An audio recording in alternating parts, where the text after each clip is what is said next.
ಬಸವಣ್ಣ ದೇವರಿಗೆ 101 ತೆಂಗಿನಕಾಯಿಯನ್ನ ಅಭಿಮಾನಿಯೊಬ್ಬರು ಸಮರ್ಪಿಸಿದ್ದಾರೆ. ಕರಡಿ ಗ್ರಾಮದ ಆರ್ಸಿಬಿ ಅಭಿಮಾನಿಗಳು ಈ ರೀತಿ ವಿಶೇಷವಾದಂತಹ ಪ್ರಾರ್ಥನೆಯನ್ನ ಸಲ್ಲಿಸಿದ್ದು, ಬಾಗಲಕೋಟೆ ಜಿಲ್ಲೆ ಇಳಕಲ್ ತಾಲೂಕಿನ ಕರಡಿ ಗ್ರಾಮದಲ್ಲಿ ಇದೀಗ ಆರ್ಸಿಬಿ ಗೆಲುವಿಗೋಸ್ಕರ ವಿಶೇಷ ಪ್ರಾರ್ಥನೆಗಳನ್ನ ಸಲ್ಲಿಸಲಾಗಿದೆ. ಆರ್ಸಿಬಿ ಕಪ್ ಎತ್ತಿ ಹಿಡಿಯುವಂತೆ ದೇವರಲ್ಲಿ ಪ್ರಾರ್ಥನೆಯನ್ನ ಆರ್ಸಿಬಿ ಅಭಿಮಾನಿಗಳು ಮಾಡಿದ್ದಾರೆ.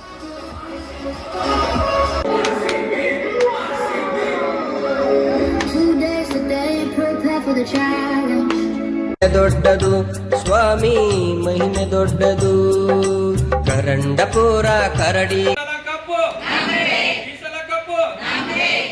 ಮಕ್ಕಳು ಕೂಡ ಬಂದು ಇಷ್ಟೊಂದು ಅಭಿಮಾನ ಅಂದರೆ ಮಕ್ಕಳು ಕೂಡ ಬಂದು ಇಲ್ಲಿ ನಾವೆಲ್ಲರೂ ಒಟ್ಟಿಗೆ ಸೇರಿ ನಮ್ಮ RCB ತಂಡ ಗೆಲ್ಲಲಿ ಅಂತೇಳಿ ನಾವು ಹೃದಯದಿಂದ ಮನಸ್ಸಿನಿಂದ ಸಂಪೂರ್ಣವಾಗಿ ಹಾರೈಸಿದ್ದೇವೆ. ಅದು ಖಂಡಿತ ಗೆಲ್ಲುತ್ತೆ ಅಂತ ನಮ್ಮ ಒಂದು ನಿಲುವು, ಮತ್ತು ಗೆದ್ದೇ ಗೆಲ್ಲುತ್ತೆ, ನಮ್ಮನ್ನು ಅದು ನಿರಾಶೆ ಮಾಡಲ್ಲ. ನಾವೆಲ್ಲರೂ